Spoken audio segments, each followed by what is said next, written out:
भक्ति कार्य से पहले भी सनातन सूर्य की महिमा ऋषि मैं ऋषि अवतारी सभी ने की महिमा गाई है, लेकिन महिमा का बाको जो बात जैसे तो घर के लिए सुख के लिए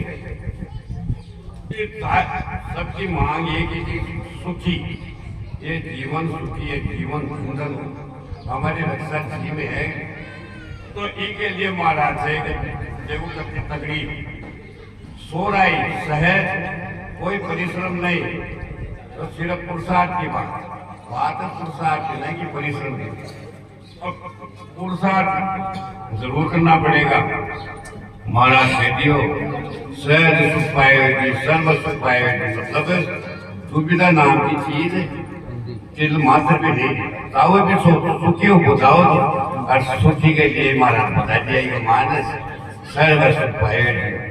मैं पहले इस सुख के लिए तीर्थ व्रत भी कराया है ना, तीर्थ व्रत भी कराया और जो भी कुछ संसार में जो भागा दौड़ भी भागा दौड़ मैं भी शामिल बराबर यहाँ संसार भागने मैं भी भाई, लेकिन चिंता कहते तसल्ली नहीं। तसल्ली को मतलब है मेरा उद्देश्य की जो पूर्ति हुई ना कि आत्मज्ञान मिले नहीं, सीधी सीधी बात है आत्मज्ञान बिगड़े हमारी रोकथाम बड़ी नहीं, भागा दौड़ बनी रही। और आपने भी जो कोई पानी जब द्वारा पानी पहुंचाई गई से पानी को से खाई आखिर बिगड़ आत्मज्ञान बिगड़ हमारे को तसल्ली नहीं, चाहे हम कितने भागा दौड़ करो चाहे कोई भी, लेकिन एक ही कलाकार हो उनसे आत्मज्ञान। अब आत्मज्ञान को समझना पड़ेगा। आत्मज्ञान किसे कहते हैं? आत्मज्ञान कहते हैं खुद का ज्ञान। खुद का ज्ञान हो जाएगा तब जाकर के काम पक्का बनेगा। और ये काम बहुत जरूरी भी है, इसमें पढ़ाई लिखाई का मामला नहीं है भाई, पढ़ा लिखा नहीं हो साहब फिर तो काम धंधा हो जाता है। स्त्री पुरुष का मामला भी नहीं है, पढ़े लिखे का भी मामला नहीं, और बूढ़े बालक का भी मामला नहीं है, गरीब अमीर का मामला भी नहीं भाई। गरीब भाई साहब गरीब आदमी मैं तो नहीं कर पाऊंगा साहब, तो पैसे वाले का काम है। ये तो काम है लग्न का। जिन्होंने गुरु महाराज की वाणी सुनी और सुन करके गुरु महाराज ने मान और कोई मामला अटका हुआ कि लगन को जरूर चाहिए कर लिया, आपने लगन बढ़ाना चाहिए। ठीक है लगन बढ़िया पड़ेगी, लेकिन इनमें गारंटी और देती महाराज सतगुरु शरण। अगर नाना प्रकार की शरण तो भी काम लेना तो फिर भी हमारे आदत तो धोखा नहीं मिलेगा, क्योंकि नाना प्रकार की शरण का मामला नहीं है, मामला है सिर्फ सतगुरु। और सतगुरु का स्वरूप है ज्ञान। ज्ञान ज्ञान जिसको कहते हैं समझ। समझ बिगड़ उद्देश्य की पूर्ति नहीं होगी। चाहे कर्मकांड का मामला हो, चाहे कोई भी पाका तोड़ का, चाहे पेट बनाने का मामला हो, चाहे कैसा भी मामला हो, लेकिन गुरु महाराज का स्वरूप है ज्ञान। ज्ञान है तो गुरु महाराज है, समझ है तो गुरु महाराज है। तो हमारे को भी गुरुदेव से क्या मिलता है? ज्ञान ही मिलता है। उनका स्वरूप है ज्ञान। समझ के तो चाहिए ज्ञान, और हमको समझना पड़ेगा और कुछ नहीं करना पड़ेगा। और उसको शरणागत कहते हैं जो समझ की शरण हो गया, तो ज्ञान की शरण हो गया। अगर कोई ज्ञान की शरण नहीं होता है तो फिर नाना प्रकार के शरण के चक्कर में पड़े ही रहो, जीवन ही चला जाएगा बेकार ही, और अधोगति के लिए अलावा और इसका कुछ नहीं पड़ेगा। तो इस विदा किसके लिए है? परम, इसका उद्देश्य है परम पद की प्राप्ति। जहाँ पर मौत और जन्म का खाता समाप्त हो जाता है, और फिर न तो कोई जन्मने का और न कोई मृत्यु का कोई काम है। उस पद की बात है, वो पद समझ से मिलेगा, ज्ञान से मिलेगा, और कोई कला से नहीं मिलेगा। तो महाराज कहते इसका अगर भाई हम तो खूब ढूंढ लियो और हम बात पड़ी वो तो फिर बताया कहीं से अजब बताई महाराज सतगुरु युक्ति। एक युक्ति कहते कला नहीं, ज्ञान की कला बताई भी, कला का नाम से अजब कला।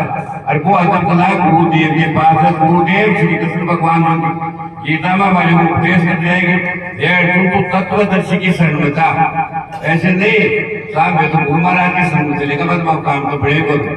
तो फिर श्री कृष्ण भगवान को तुरंत बहुत जोरदार बात है, तत्व ज्ञानी होना चाहिए वो। ऐसे तो चले जाओ शरण में काम नहीं होगा तो है होगा, तो होगा कहाँ? तत्व ज्ञानी जिनको खुद का काम बन गया हो, जो तैरना जानता है वो हमारे को तैरना सिखा सकता है। और जो खुद तैरना नहीं जानते हैं वो हमारे को भी बाहर नहीं काट सकते थे, ये लिए कह रहे थे आगे अजब बताई मारा सतगुरु युक्ति और भैरव सुरताप अंदर पहली मेरी दृष्टि बाहर थी, बाहर सुख मिलेगा, बाहर ढूंढने के लिए बाका जोड़ भी चल रही थी। अब गुरु महाराज कहते हैं कि भाई बाहर है नहीं है, तेरे को जो बाहर दृष्टि है वो जो वास्तविक स्थिति है वो तो तेरे से भिन्न है नहीं, वो तो तुम ही है। तो उस दृष्टि को कहा अंदर सुरता अंदर फूटती, तब मैं पाई अनुभव मुक्ति। अनुभव से होगी मुक्ति, उसका अनुभव होगा और कोई न कोई लेना होगा न कोई देना होगा न कोई उसमें सोता कोई महापन्ने, उसका अनुभव होगा। अनुभव कब होगा? जब गुरु की समझ में आ जाएगी। गुरु ने जो इशारा किया वो इशारा समझ में आ जाएगा। वो इशारा इतना महत्वपूर्ण है, वो कब हमारे को मिलेगा? अगर हम एकाग्र करके और फिर ध्यान लगा के सुनेंगे तो उन महापुरुष की वाणी में इतना बड़ा सार है, इतना बड़ा सार है। लेकिन वो सार समझ में कब आता है? जब हमारी बुद्धि स्थिर हो, एकाग्र हो और बिल्कुल पानी में ही ध्यान रहे। ऐसे नहीं मन के अंदर कोई और बात चल रही है। जैसे कोई उदाहरण के तौर पर हमारे दिमाग में तो बात ये बैठ रही है भाई सुबह चलेंगे रटवाड़ा में चलेंगे 5000 उस अनुपाय की भैंस के अंदर फायदा है और उस भैंस को लेता करके बेच देंगे। लेकिन अपन जाएंगे तो वो तो कम है 5 बजे पहुंच जाएगा, तो अपना तो 4 बजे चलेगा तब तक जो भैंस मिले नहीं तो वो दे जाएगा। तो दिमाग में तो कोई और चीज दूसरे भाई सोता अपन जाएंगे रटवाड़ा में भैंस बेचेंगे, कोई दूध बेचेंगे या कोई व्यापार करेंगे। स्टेशन महानगर आए बैठा यही है, उसका काम नहीं है। जिंदगी बिल्कुल खाली होकर के और कोई दिमाग में कोई और रावण नहीं घूमना चाहिए तब जाकर के गुरु की, क्योंकि ये जो ज्ञान है इसके लिए महापुरुषों का गद्या बड़ा भारी होना पड़ेगा। बहुत सूक्ष्म रहस्य है। जिनकी बुद्धि बिल्कुल बारीक हो गई है, जिनकी बुद्धि बिल्कुल रुक गई है, पवित्र हो गई है, उनके ही बस की बात है। उसको कहते हैं उत्तम जिज्ञासु। विषय भी उत्तम जिज्ञासु का है। जो मोटी बुद्धि का काम नहीं है, तो स्थूल बुद्धि का काम नहीं है। तो इसलिए हमारे को जब भी सत्संग सुनो तो बिल्कुल निर्भीक होकर के और ध्यान हमारा पानी में ही रहे, पानी के अलावा इधर उधर न भटके, तब जाकर के बात हमारी अजब बताए हमारा सदगुरु युक्ति भैर सत्ता अंदर फूटी, तब मैं पाई अनुभव मुक्ति। अब लिया आत्म तत्व किसान खाएगा। किसान का मतलब होता है अनुभव कर लेना, गाय का आत्म का अपने आत्मा का, आत्मा को अनुभव कर लिया। आत्म लिए किसान तोड़ जब दाया रे, जब कहते मौत को, वो जो मौत का संशय था वो बोध होते वो संशय, जैसे लट्टू झूप गए निरा गायब, लट्टू झूप गया उसके साथ में निरा गायब होगा। बात समझ में आ गई नहीं आई तब तक हमारे को मौत का भी बहुत डर था और ये सारा का सारा जमा हुआ था। लेकिन ये जमावड़ा एकदम से खत्म हो गया। जैसे 1000 वर्ष के महाराज कहते हैं, सिद्धारायण जी महाराज के स्थान देते थे, जब भी नाम हृदय धरा।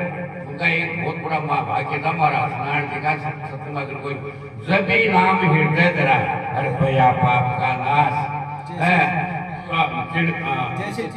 जैसे चिनगारी आग की जड़े पुराने घास। तो पुराना घास है ना, कहीं भी हो अगर चिनगारी उसमें पड़ गई तो तुरंत चढ़ जाएगा, टेम नहीं लगेगी। लेकिन नाम हृदय वो समझ आ जानी चाहिए, हृदय में वो बात जम जानी चाहिए, वो गले उतर जानी चाहिए, उसके अंदर ओतप्रोत हो जाना चाहिए, वो उस बात से बिल्कुल जुड़ जाना चाहिए। जो गुरु महाराज हमको शहर देते हैं वो समझ में आ जानी चाहिए। फिर को सारा ये मामला था नहीं, ये तो संशय था। वास्तव में मौत होती तो गुरु महाराज से भी नहीं मिटती। वास्तव में मौत होती तो न तो गुरु महाराज मिट सकते और न कोई दुनिया में कोई इसका इलाज था। लेकिन ये संशय था। ये संशय कहाँ खत्म हुआ?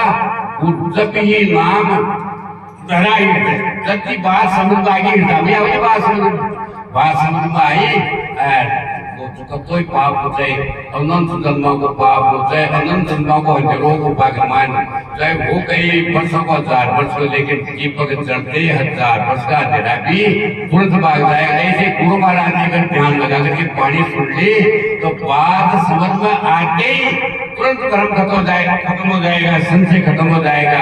तो महाराज कहते भाई फिर देखो कहीं कहते हीरापुरी जी गुरु ब्रह्म निर्धार वो सबका जो आधार है निराधार वो गुरु महाराज है ना, वो साक्षात भगवान ब्रह्म का मतलब होता है भगवान। मेरे जो गुरु महाराज है वो निराधार और वो साक्षात भगवान है।